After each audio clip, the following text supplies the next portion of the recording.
겨울 새벽 5시 서울 지하철 2호선 마지막 차량에 한 할머니가 홀로 앉아 있었습니다. 73세 박순덕 할머니였죠. 창밖으로는 어둠이 깔려 있고 지하철 안은 텅 비어 있었어요. 간간히 새벽 일찍 출근하는 사람들이 탔다가 내리곤 했지만 대부분의 시간 동안 순덕 할머니는 혼자였죠. 순덕 할머니의 손에는 떨리는 글씨로 적힌 종이 한 장이 들려 있었습니다. 유서였죠. 민수야, 영희야. 너희들이 나를 요양원에 보낸 지 벌써 3개월이 지났구나. 처음엔 이해하려고 했어. 너희들도 바쁘고 힘들다는 걸 알았거든. 하지만 이제는 정말 지쳤다. 이렇게 살아서 뭐하나 싶어. 순덕 할머니는 펜을 놓고 깊은 한숨을 내쉬었습니다. 손글씨를 쓰는 것도 이제는 힘들었어요. 관절염 때문에 손가락이 아팠거든요. 하지만 마지막 편지만큼은 손으로 직접 쓰고 싶었어요. 지하철이 한강진역에 도착한다는 안내방송이 나왔습니다. 차가운 기계음이 새벽의 정적을 깨뜨렸어요. 순덕 할머니는 천천히 일어섰습니다. 무릎이 아파서 일어날 때마다 소리가 났죠. 하지만 오늘은 더 이상 아프지 않을 거라고 생각했어요. 순덕 할머니에게는 두 아들이 있었습니다. 큰아들 민수는 50살로 성공한 변호사였어요. 강남에 있는 대형 로펌에서 파트너로 일하고 있었죠. 둘째 진수는 10년 전 교통사고로 세상을 떠났다고 여겨지고 있었습니다. 정확히는 사고 현장에서 실종된 후 시신이 발견되지 않아 7년 후 실종 선고를 받았죠. 순덕 할머니는 평생 두 아들을 위해 살았습니다. 남편이 고등학교 교사로 정년 퇴임한 후에는 함께 작은 분식집을 운영했어요. 그때가 가장 행복했던 시절이었죠. 큰아들 민수가 의대에 진학했을 때는 정말 자랑스러웠어요. 비록 나중에 변호사로 전향했지만 말이에요. 둘째 진수는 좀 달랐어요. 예술가 기질이 있어서 사진작가가 되고 싶어 했거든요. 남편이 갑작스럽게 심장마비로 세상을 떠난 후 순덕 할머니는 분식집을 정리하고 큰아들에게 의존하게 되었습니다. 그때까지만 해도 민수는 효자였어요. 어머니를 잘 모셨죠.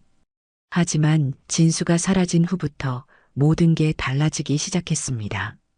지하철 문이 열렸습니다.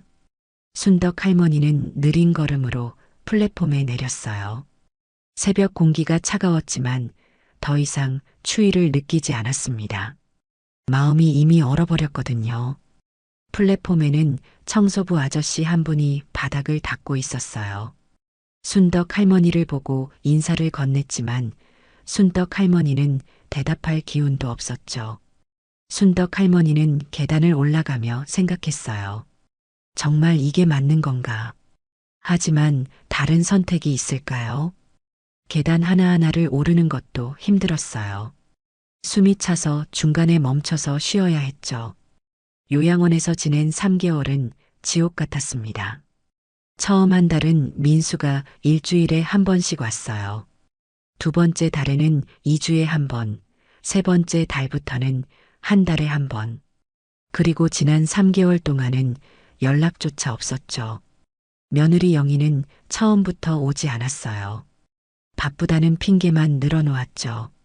아이들 학원 때문에, 친구 모임 때문에 항상 핑계가 있었어요. 순덕 할머니는 지상으로 올라오며 마지막으로 하늘을 올려다봤습니다. 별 하나 보이지 않는 흐린 하늘이었어요. 마치 순덕 할머니의 마음 같았죠. 진수만 살아있었다면 이런 일은 없었을 텐데. 그 아이는 달랐거든요. 비록 말썽쟁이였지만 어머니를 진심으로 사랑했어요. 한강진역 3번 출구로 나온 순덕 할머니는 한강 쪽으로 걸어갔습니다. 새벽이라 사람이 거의 없었어요. 가끔 조깅하는 사람이나 자전거 타는 사람이 지나갈 뿐이었죠. 찬바람이 얼굴을 스쳤지만 순덕 할머니는 아무것도 느끼지 못했어요. 마음이 너무 아파서 몸의 고통은 무감각해진 상태였죠. 길가에는 가로등이 희미하게 켜져 있었고 간간히 택시가 지나갔어요. 순덕 할머니는 벤치에 앉아 다시 유서를 꺼내 들었습니다. 사실 순덕 할머니가 요양원에 가게 된 건 며느리 영희 때문이었어요. 영희는 순덕 할머니가 치매 초기 증상이 있다고 주장했죠. 물론 거짓말이었어요. 순덕 할머니는 정신이 멀쩡했거든요. 하지만 민수는 아내 말을 믿었어요. 아니, 믿는 척 했을 수도 있죠. 승진을 앞두고 있어서 집안 문제로 신경 쓰고 싶지 않았을 거예요. 순덕 할머니는 유서를 다시 읽어봤습니다. 떨리는 손글씨가 마음을 아프게 했어요. 정말 이렇게 끝내야 하는 걸까요? 하지만 더 이상 버틸 힘이 없었어요. 진수가 살아있었다면 절대 이런 일은 없었을 텐데. 그 아이만큼은 어머니를 진정으로 사랑했으니까요. 순덕 할머니는 가방에서 오래된 사진 한 장을 꺼냈습니다. 10년 전 진수가 찍어준 가족 사진이었어요. 남편이 돌아가신 후 찍은 마지막 가족 사진이었죠. 사진 속 진수는 환하게 웃고 있었어요.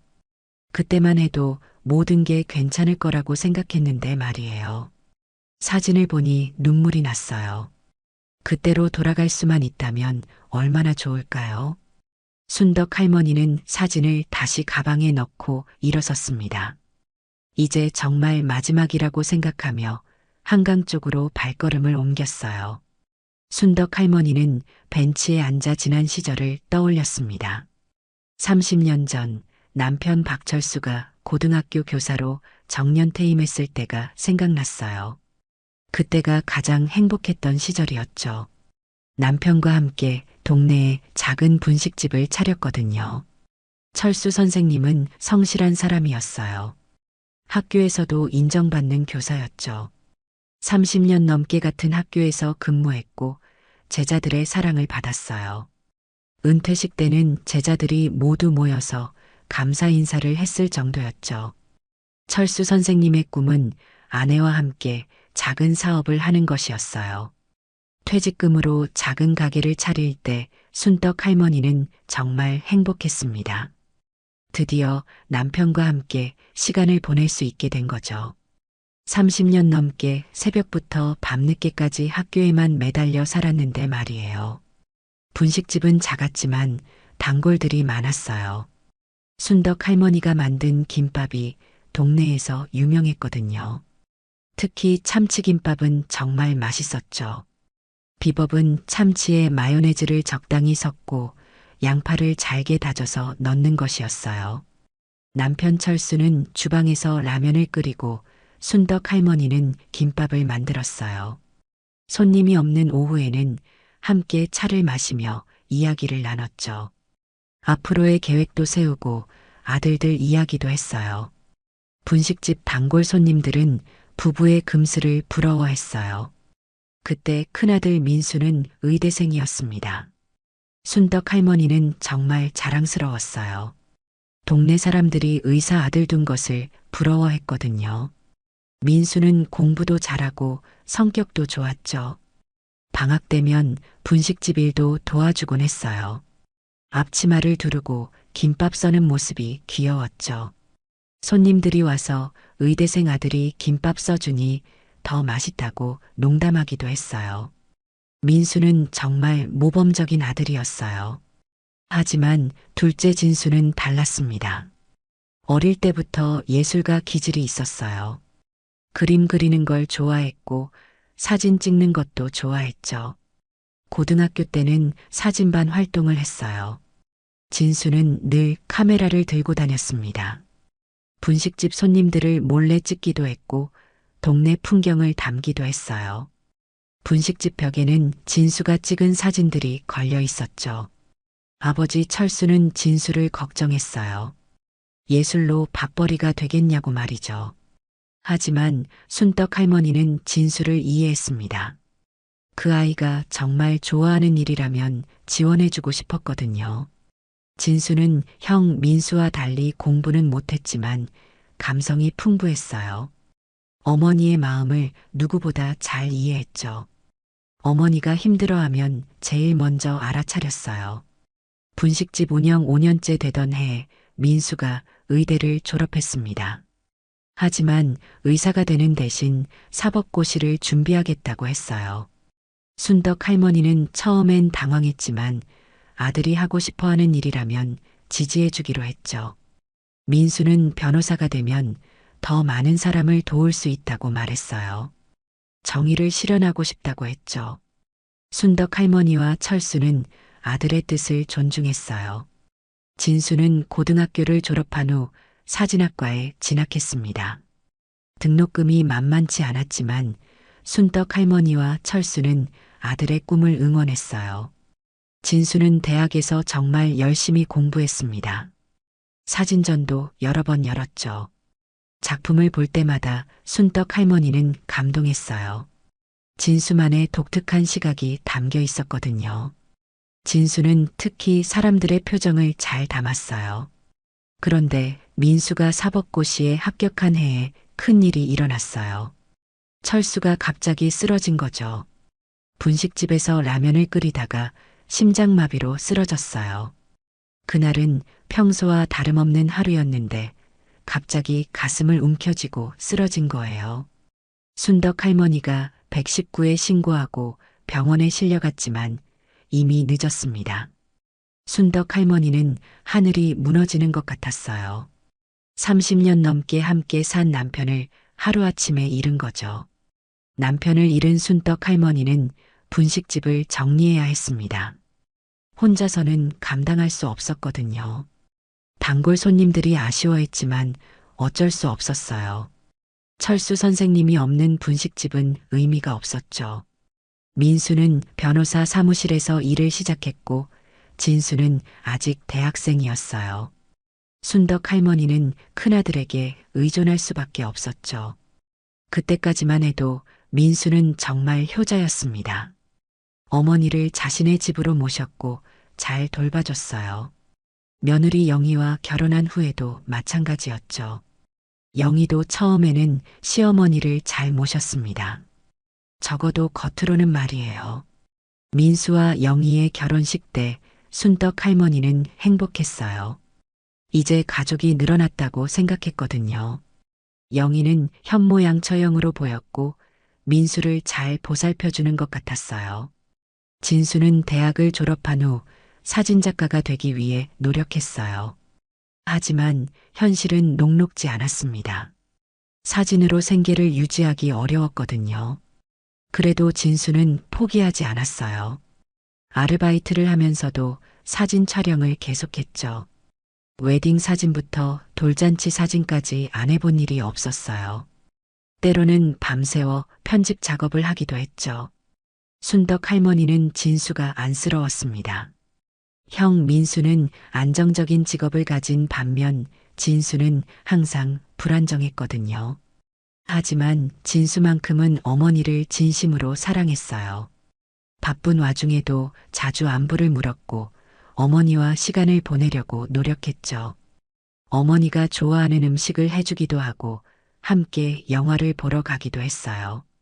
10년 전 그 사건이 일어나기 전까지는 정말 평범한 가족이었습니다. 큰아들은 성공하고 둘째 아들은 꿈을 쫓는, 그리고 그 모든 것을 지켜보는 어머니가 있는 평범한 가족 말이에요.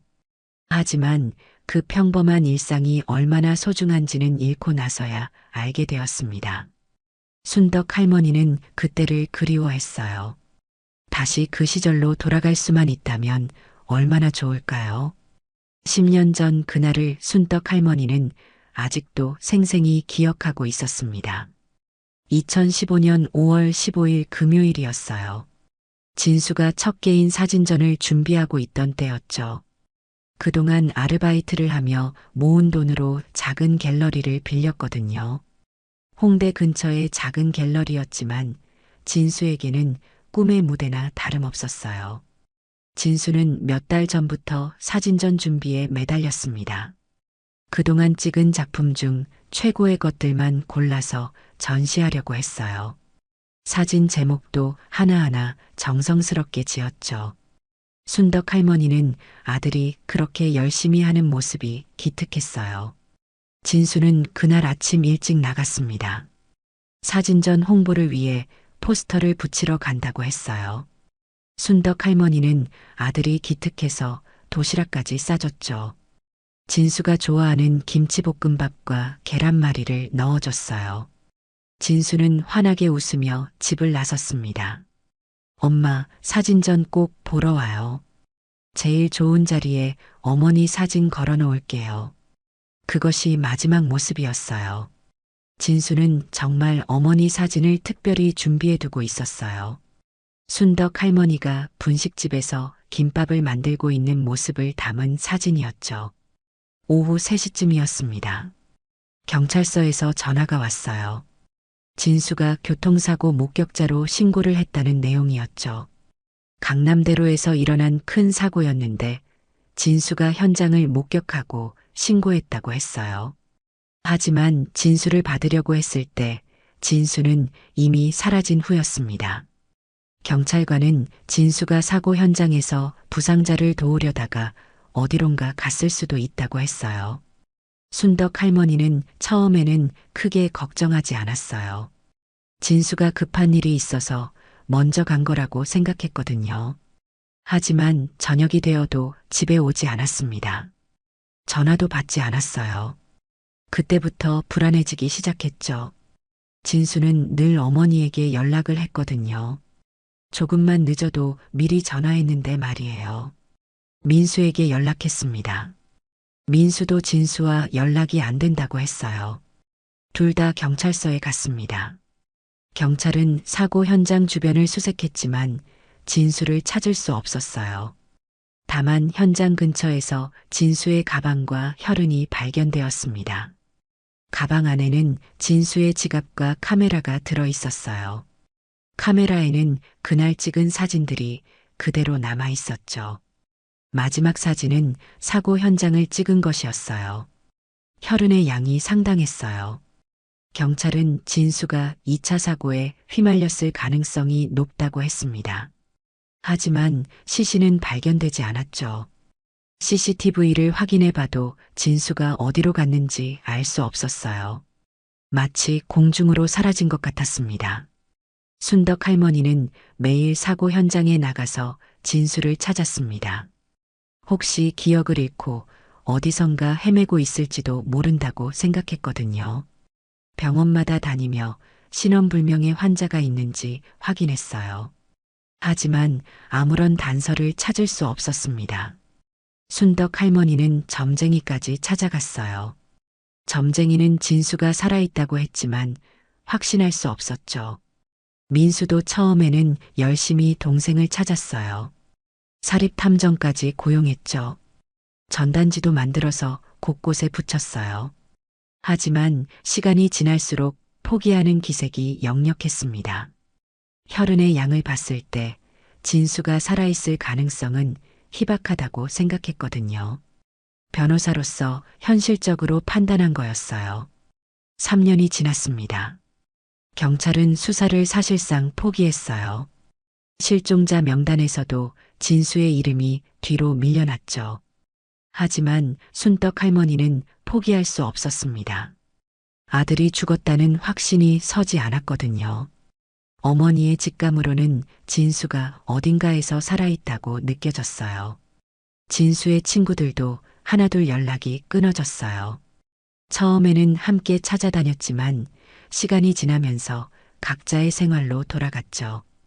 진수가 준비하던 사진전도 무산되었습니다. 갤러리 사장은 미안해하며 보증금을 돌려줬어요. 순덕 할머니는 진수의 작품들을 집으로 가져왔어요. 진수가 그렇게 공들여 준비한 작품들을 버릴 수는 없었거든요.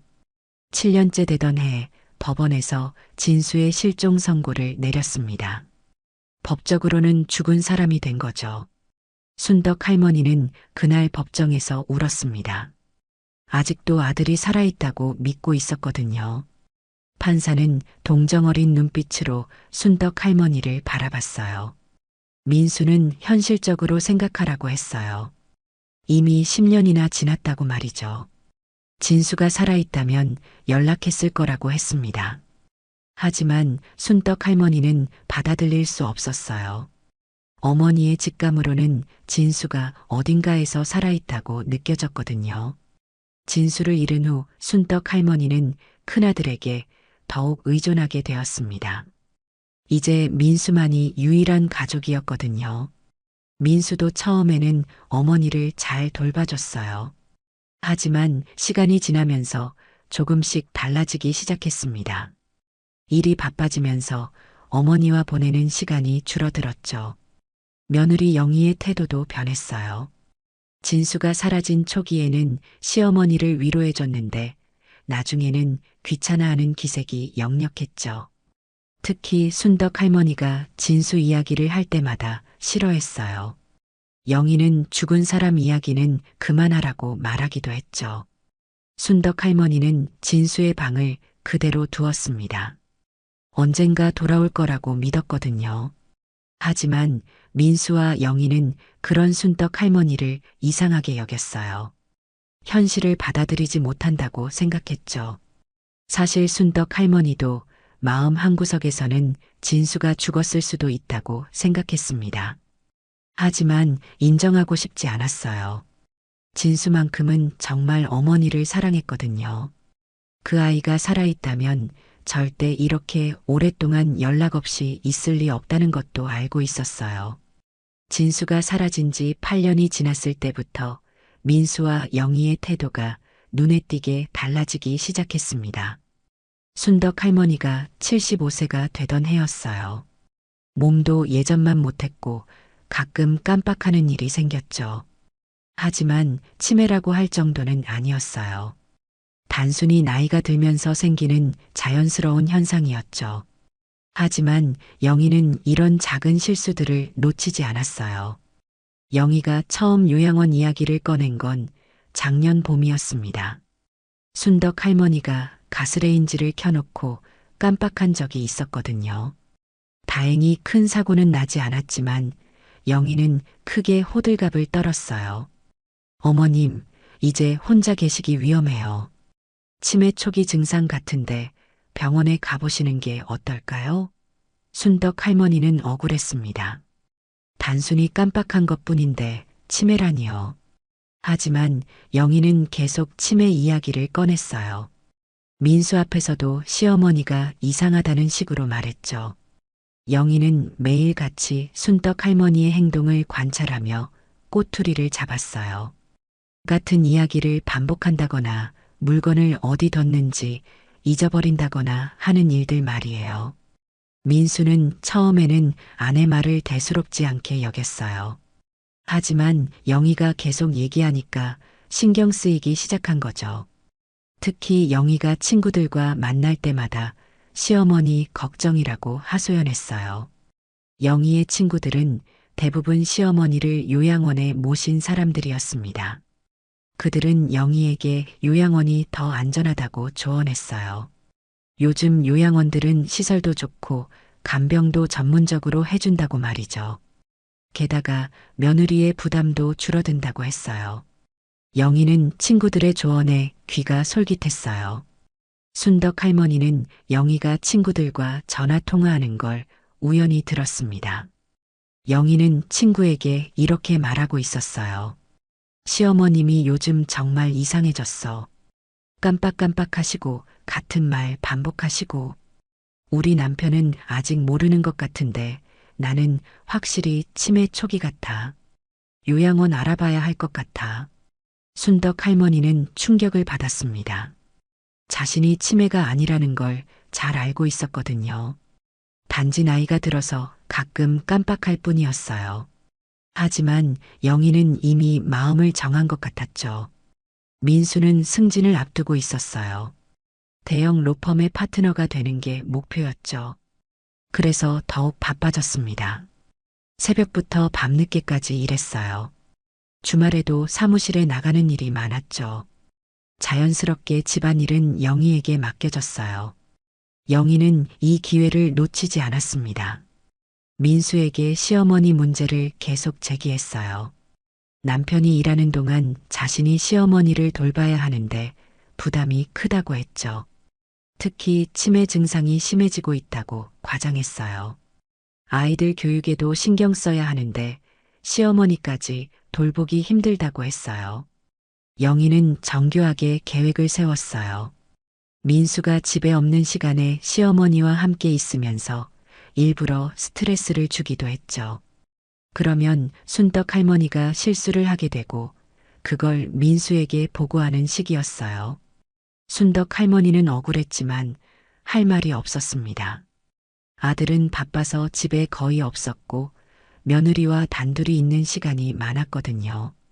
영희는 그런 상황을 이용해서 민수에게 거짓말을 했어요. 순덕 할머니가 이상한 말을 한다거나 행동이 이상하다는 식으로 말이죠. 어느 날 영희는 친구들과 만나서 이런 이야기를 했습니다. 순덕 할머니가 우연히 들었어요. 나 드디어 시어머니 요양원 보내기로 했어. 남편 설득하는데 시간 좀 걸렸지만 이제 거의 다 됐어. 솔직히 말하면 치매는 핑계고 그냥 같이 살기 싫어서야. 친구들은 웃으며 잘했다고 말했어요. 요즘에는 다 그렇게 한다고 위로해줬죠. 순덕 할머니는 마음이 무너져 내렸습니다. 며느리가 자신을 속이고 있었던 거예요. 민수는 결국 영희의 말을 믿었습니다. 아니, 믿는 척 했을 수도 있어요. 승진을 앞두고 집안 문제로 신경 쓰고 싶지 않았을 거거든요.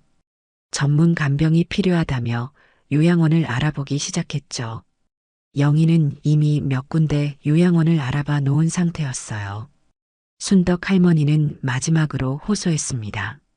자신은 치매가 아니라고 집에서 살고 싶다고 말이에요. 하지만 민수는 이미 마음을 정했어요. 어머니를 위해서라는 명분을 내세웠죠. 요양원에서 전문적인 관리를 받는 게 좋다고 했어요. 영희는 옆에서 거들었어요.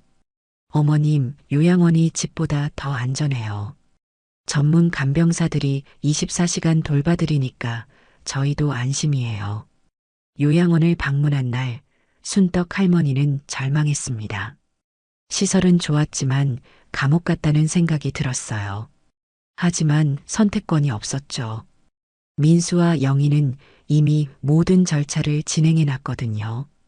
입소비까지 미리 내놓은 상태였어요. 입소 전날 밤 순떡 할머니는 진수 방에서 울었습니다. 진수만 살아있었다면 이런 일은 없었을 텐데요. 그 아이만큼은 어머니를 진정으로 사랑했으니까요. 하지만 이제 돌이킬 수 없었어요. 민수는 어머니에게 말했어요. 좋은 곳이니까 적응하시라고 자주 면회 오겠다고 했죠. 하지만 그 약속은 지켜지지 않았어요. 영희는 속으로 안도했어요. 드디어 시어머니 없는 자유로운 생활을 할 수 있게 된 거죠. 순덕 할머니가 서울 강남구에 있는 해맑은 요양원에 입소한 건 작년 6월이었습니다. 시설은 깨끗했고 직원들도 친절했어요. 하지만 순떡 할머니에게는 감옥이나 다름없었죠. 자유롭게 나갈 수도 없었고 언제나 통제를 받아야 했거든요. 식사 시간, 취침 시간, 모든 것이 정해져 있었어요.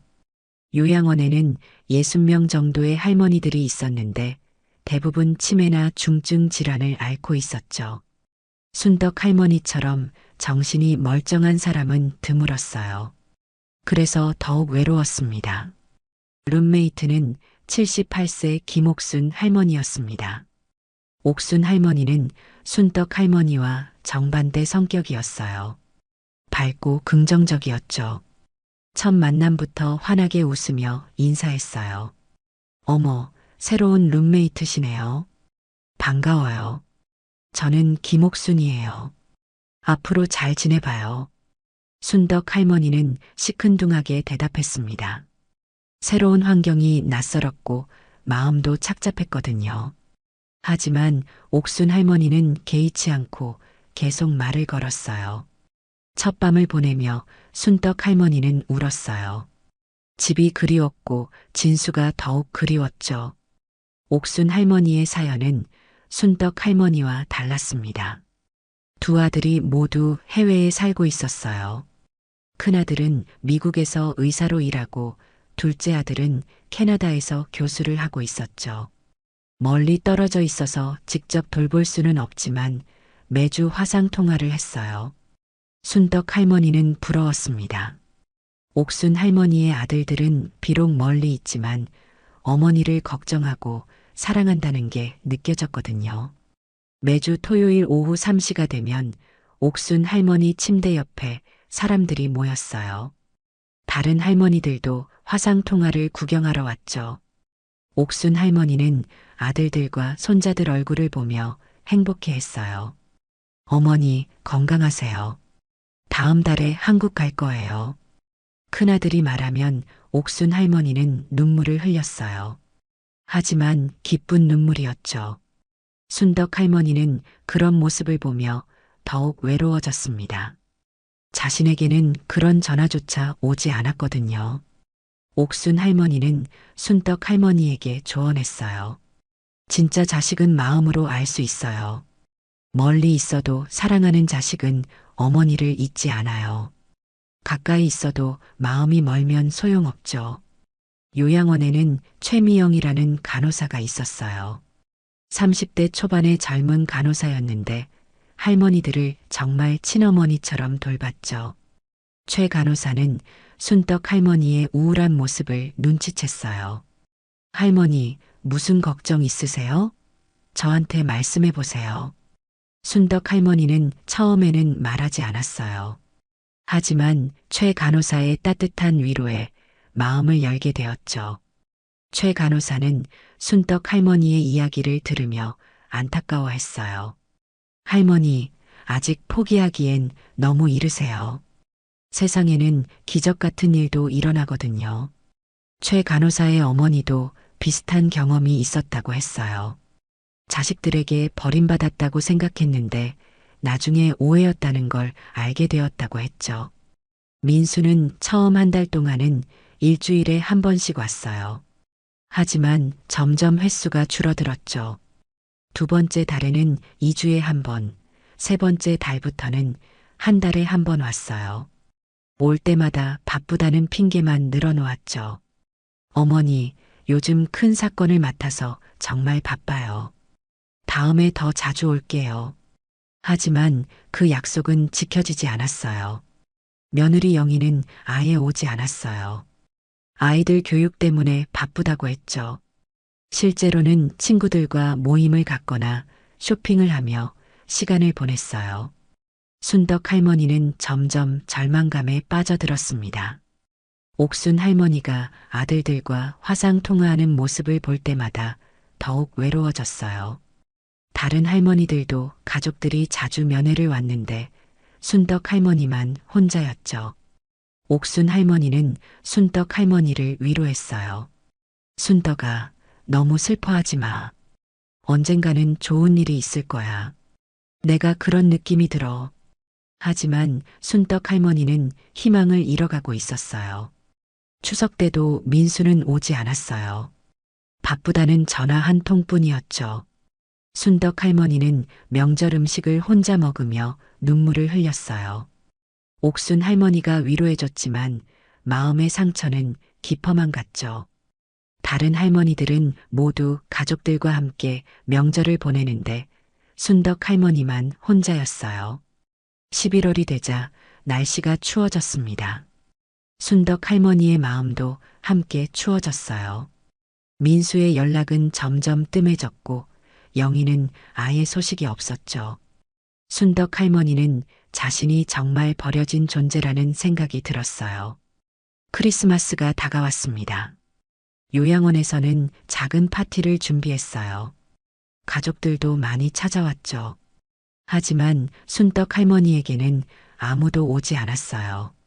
민수에게 전화를 걸어도 받지 않았죠. 그날 밤 순덕 할머니는 결심했습니다. 더 이상 이렇게 살 수 없다고 말이에요. 옥순 할머니에게 마지막 인사를 하고 싶었지만 차마 말할 수 없었어요. 크리스마스 이브였습니다. 요양원은 축제 분위기였어요.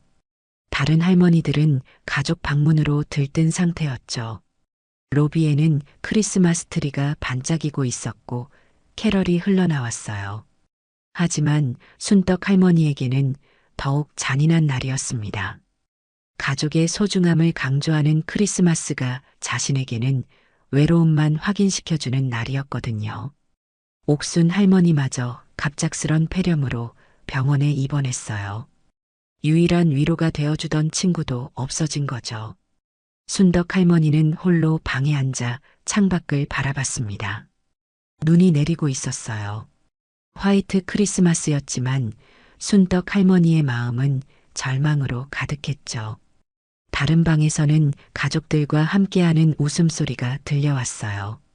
손자들이 할머니에게 선물을 주며 기뻐하는 소리, 가족 사진을 찍는 소리들이 복도를 가득 채웠죠. 그 소리들이 순덕 할머니에게는 고문처럼 느껴졌어요. 순덕 할머니는 민수에게 마지막으로 전화를 걸었습니다. 하지만 전화를 받지 않았어요. 여러 번 시도해도 마찬가지였죠. 문자 메시지를 보냈어요. 민수야, 크리스마스인데 얼굴 좀 보자. 하지만 답장은 오지 않았어요. 아마 가족들과 즐거운 시간을 보내고 있을 거예요. 순덕 할머니만 빼고 말이죠. 저녁 식사 시간에 순덕 할머니는 식당에 가지 않았습니다. 다른 할머니들이 가족들과 함께 식사하는 모습을 보기 싫었거든요. 최 간호사가 걱정되어 찾아왔어요. 할머니, 식사 안 하세요? 몸이 안 좋으세요? 순덕 할머니는 괜찮다고 대답했지만 최 간호사는 눈치챘어요. 할머니의 마음이 얼마나 아픈지 말이죠. 최 간호사는 순덕 할머니 옆에 앉아 말했어요. 할머니, 힘든 거 알아요. 하지만 이런 날일수록 더 견뎌야 해요. 좋은 날이 올 거예요. 하지만 순덕 할머니는 더 이상 희망을 가질 수 없었어요. 밤 10시가 되자 요양원이 조용해졌습니다. 면회객들이 모두 돌아가고 할머니들도 잠자리에 들었어요. 순덕 할머니는 침대에 누워 천장을 바라봤습니다. 이렇게 살아서 뭐하나 싶었어요. 아무도 자신을 필요로 하지 않는다는 생각이 들었죠. 옆 침대는 옥순 할머니가 없어서 더욱 허전했어요. 자정이 넘어서야 순덕 할머니는 마지막 결심을 했습니다. 더 이상 이런 삶을 지속할 수 없었어요. 책상에 앉아 떨리는 손으로 유서를 다시 썼어요. 처음 쓴 유서보다 더 긴 내용이었죠. 민수야, 영희야. 나는 정말 많이 참았다.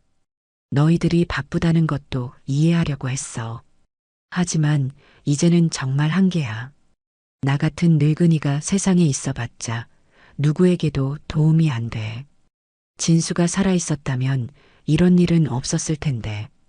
그 아이만큼은 정말 어머니를 사랑했거든. 새벽 2시경, 순떡 할머니는 조용히 일어났습니다. 옷을 갈아입고 가방을 챙겼어요. 오래된 사진 몇 장과 유서를 넣었죠. 진수와 찍은 마지막 사진도 가져갔어요. 요양원을 나가는 것은 쉽지 않았지만 순떡 할머니는 방법을 알고 있었어요. 비상구를 이용하면 경비실을 거치지 않고도 나갈 수 있었거든요. 며칠 전 화재 훈련 때 알게 된 방법이었어요. 복도를 조용히 걸어갔습니다. 간병사들이 순찰을 도는 시간을 피해서 움직였어요. 다행히 아무도 순떡 할머니를 보지 못했죠. 비상구 문을 열고 밖으로 나왔어요. 찬바람이 얼굴을 때렸습니다. 12월의 새벽 공기는 뼈를 애는 듯 추웠어요. 하지만 순떡 할머니는 아무것도 느끼지 못했습니다. 마음이 너무 아파서 몸의 추위는 무감각해진 상태였죠. 요양원에서 큰 길까지 10분 정도 걸었어요. 새벽이라 택시를 잡기 어려웠지만 다행히 한 대가 지나가더군요. 택시기사는 새벽에 혼자 나온 할머니를 이상하게 여겼지만 말하지 않았어요. 지하철역까지 가달라고 했죠. 지하철역에 도착해서 첫 차를 기다렸어요. 역사 의자에 앉아 유서를 다시 읽어봤습니다. 떨리는 손글씨가 자신의 마음을 그대로 보여주는 것 같았어요. 새벽 5시 지하철이 왔습니다. 텅 빈 차량에 혼자 앉아 한강 진역으로 향했어요. 창밖으로는 아직 어둠이 깔려 있었고 간간히 불빛들이 스쳐 지나갔죠. 순덕 할머니는 마지막으로 진수를 떠올렸습니다. 그 아이만큼은 어머니를 진정으로 사랑했는데 이제 세상에 없었어요. 살아있다면 절대 어머니를 이런 상황에 두지 않았을 텐데 말이죠. 한강진역에 도착했습니다. 새벽 5시 역사는 거의 비어 있었어요. 순덕 할머니는 천천히 계단을 올라갔습니다. 마지막 계단을 오르며 생각했어요. 정말 이게 답일까요? 하지만 다른 선택이 있을까요? 3번 출구로 나와 한강 쪽으로 걸었습니다. 새벽 조깅하는 사람들이 몇 명 보였지만 순덕 할머니에게는 관심을 두지 않았어요. 벤치에 앉아 마지막으로 하늘을 올려다봤습니다. 별들이 희미하게 보였어요. 진수도 저 별 중 하나가 되었을까요? 순덕 할머니는 가방에서 진수 사진을 꺼냈습니다. 10년 전 마지막으로 찍은 사진이었어요. 환하게 웃고 있는 진수의 모습이 그리웠어요. 순덕 할머니가 벤치에서 일어나려는 순간이었습니다. 뒤에서 누군가 말을 거는 소리가 들렸어요. 할머니, 이런 새벽에 여기서 뭐 하세요? 추운데 감기 걸리시겠어요. 순덕 할머니는 깜짝 놀라 뒤돌아봤습니다. 한 남자가 서 있었어요. 40대 중반 정도로 보이는 남자였는데 수염이 덥수룩하고 옷차림이 남루했어요. 하지만 그 눈빛만큼은 어디선가 본 것 같았죠. 남자는 걱정스러운 표정으로 순덕 할머니를 바라봤어요. 순덕 할머니는 처음에는 그냥 지나가는 사람인 줄 알았어요. 하지만 남자가 가까이 다가오면서 순덕 할머니의 심장이 뛰기 시작했어요. 그 걸음걸이, 그 목소리가 너무나 익숙했거든요. 남자는 자신의 외투를 벗어서 순덕 할머니에게 덮어주었어요. 할머니, 혹시 어디 편찮으세요? 병원에 가셔야 하는 건 아니에요? 남자가 걱정스러운 표정으로 물었어요. 순덕 할머니는 남자의 얼굴을 자세히 들여다봤습니다. 수염 때문에 알아보기 힘들었지만 그 눈동자만큼은 분명했어요. 진수야? 순덕 할머니의 목소리가 떨렸습니다. 남자도 깜짝 놀랐어요. 할머니가 자신의 이름을 부르는 게 신기했거든요. 네, 저 박진수 맞는데요. 할머니는 어떻게 제 이름을? 순덕 할머니가 일어나면서 남자의 얼굴을 더 자세히 봤어요. 그리고 확신했죠. 엄마세요? 진수도 어머니를 알아봤어요. 10년 만에 재회였습니다. 순덕 할머니는 자리에서 일어나려다가 다리에 힘이 풀려 주저앉았어요. 진수는 황급히 어머니를 부축했죠. 엄마, 정말 엄마세요? 저예요, 진수예요. 두 모자는 한강변에서 끝없이 울었습니다. 10년간 쌓인 그리움과 아픔이 한꺼번에 터져 나왔어요.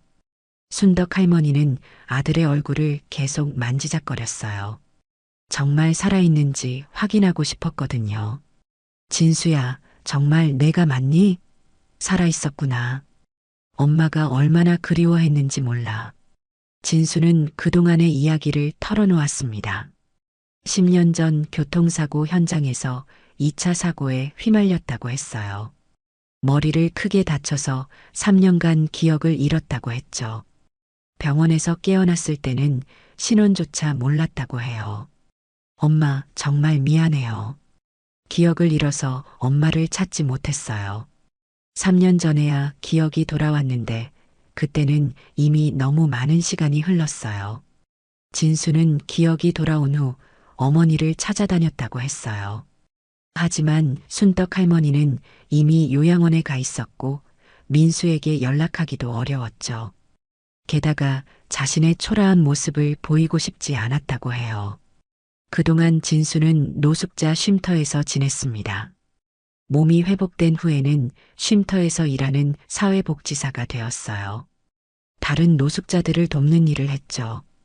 비록 월급은 적었지만 보람 있는 일이었어요. 엄마, 저 이제 떳떳하게 살고 있어요. 비록 가진 건 많지 않지만 사람들을 돕는 일을 하고 있거든요. 매일 엄마 생각하면서 언젠가는 꼭 찾겠다고 다짐했어요. 진수는 사회복지사 자격증도 땄다고 했어요. 야간 대학을 다니면서 공부했다고 했죠. 어려운 환경에서도 포기하지 않았던 거예요.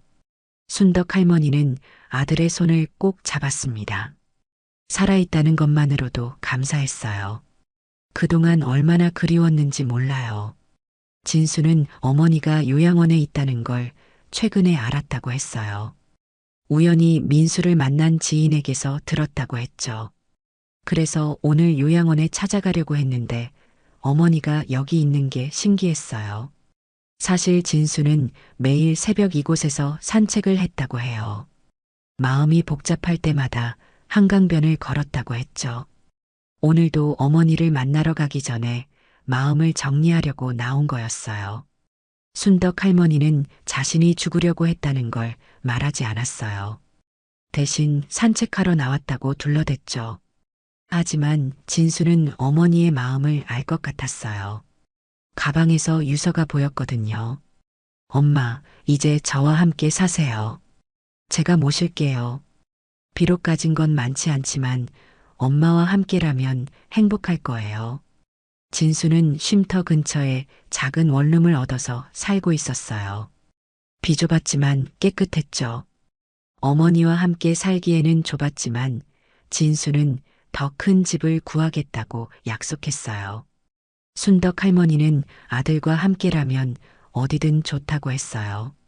진수는 어머니를 부축해서 천천히 집으로 향했어요. 새벽 햇살이 두 모자를 비추고 있었죠. 10년 만에 기적 같은 재회였어요. 진수는 순덕 할머니를 쉼터로 데려갔습니다. 비록 작은 공간이었지만 따뜻했어요. 진수가 직접 끓여준 라면을 먹으며 순덕 할머니는 행복했습니다. 10년 만에 아들과 함께하는 식사였거든요. 라면 한 그릇이 이렇게 맛있을 수가 없었어요. 엄마, 저 이제 사회복지사 자격증도 땄어요. 정식 직원이 되었거든요. 월급은 많지 않지만 안정적이에요. 엄마 모시고 살 수 있어요. 진수는 그동안 열심히 살았다고 했어요. 기억을 되찾은 후에는 더욱 열심히 살았죠. 언젠가 어머니와 다시 만날 날을 기다리며 말이에요. 진수의 방은 작았지만 정돈되어 있었어요. 책상 위에는 사회복지 관련 책들이 놓여 있었고 벽에는 자격증이 걸려 있었죠. 쉼터에서 운영하는 작은 카페도 있었어요. 노숙자들이 바리스타 교육을 받는 곳이었죠. 진수는 그곳의 매니저였어요. 엄마, 여기서 같이 일해요. 어려운 사람들 도우면서 사는 것도 의미 있잖아요. 순덕 할머니는 아들의 제안에 기뻤습니다. 다시 사회에 필요한 사람이 될 수 있다는 게 좋았어요. 카페에서 일하는 사람들은 모두 과거에 어려움을 겪었던 사람들이었어요. 하지만 지금은 새로운 삶을 살고 있었죠. 그날 오후 민수에게 전화가 왔습니다. 요양원에서 연락한 거였어요. 어머니가 사라졌다고 했죠. 어머니, 요양원에서 연락 왔는데 어디 가셨다고요? 걱정돼서 미칠 것 같아요. 민수의 목소리에는 진짜 걱정이 섞여 있었어요. 뒤늦게나마 어머니를 걱정하고 있었던 거죠. 순덕 할머니는 차분히 대답했어요. 나는 이제 진수와 살 거야. 진수요? 진수가 어디 있다고요? 설마 사기꾼에게 속으신 건 아니죠? 민수는 믿지 않았어요. 진수가 죽었다고 생각하고 있었거든요. 하지만 순덕 할머니는 확신에 차서 말했죠. 진수는 살아있어. 그리고 나를 진정으로 사랑해. 그날 저녁 민수는 황급히 쉼터로 찾아왔습니다. 반신반의하는 마음으로 왔는데 정말 진수가 있는 걸 보고 깜짝 놀랐어요. 진수야? 정말 너냐? 어떻게 살아있는 거야? 형, 정말 오랜만이에요. 그동안 고생 많으셨죠? 진수는 담담히 인사했어요. 민수는 동생을 끌어안으며 울었어요. 10년간 자책하며 살았거든요. 동생을 제대로 찾지 못했다는 죄책감 때문이었죠. 진수야, 미안해. 형이 너를 더 열심히 찾았어야 하는데. 정말 미안해. 민수는 진짜 후회하고 있었어요. 하지만 순떡 할머니의 마음은 이미 정해져 있었어요. 민수야, 내가 나를 버린 마음도 이해해. 하지만 나는 이제 진수와 살겠다.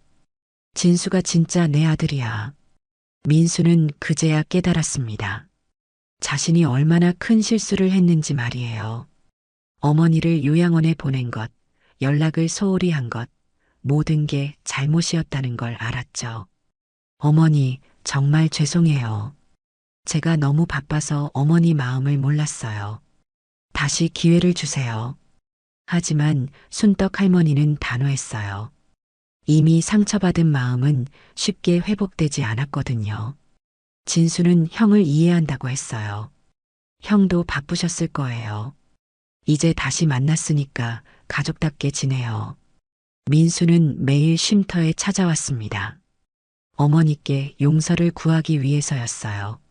며느리 영희도 함께 와서 사과했죠. 어머님, 정말 죄송해요. 제가 잘못 생각했어요. 영희는 진심으로 반성하고 있었어요. 요양원에 보낸 것이 얼마나 큰 실수였는지 깨달은 거죠. 시간이 흘러 순떡 할머니의 마음도 조금씩 풀렸습니다. 그래도 민수는 아들이었으니까요. 하지만 함께 살지는 않겠다고 했어요. 진수와 함께 사는 게 행복하다고 했죠. 김옥순 할머니가 병원에서 회복되어 나왔어요. 순덕 할머니가 진수를 찾았다는 소식을 듣고 정말 기뻐했죠. 저 말했잖아요. 진짜 자식은 마음으로 안다고요. 두 할머니는 계속 친하게 지냈어요. 옥순 할머니는 종종 쉼터를 방문해서 순덕 할머니와 시간을 보냈죠. 이제 순덕 할머니는 진수가 운영하는 카페에서 새로운 삶을 시작했습니다. 어려운 사람들을 도우며 보람 있게 살고 있어요. 순덕 할머니는 카페에서 김밥을 만들어 팔았어요. 예전 분식집에서 만들던 그 맛 그대로였죠. 손님들이 할머니 김밥을 찾을 정도로 인기가 좋았어요. 민수도 자주 찾아와서 안부를 묻고 있죠. 가족의 소중함을 깨달은 후부터는 정말 달라졌어요. 매주 토요일마다 쉼터에 와서 어머니와 시간을 보냈어요. 영희도 함께 와서 시어머니를 도왔죠. 어느 날 진수는 어머니께 제안했어요. 엄마, 가족사진 한번 찍어요.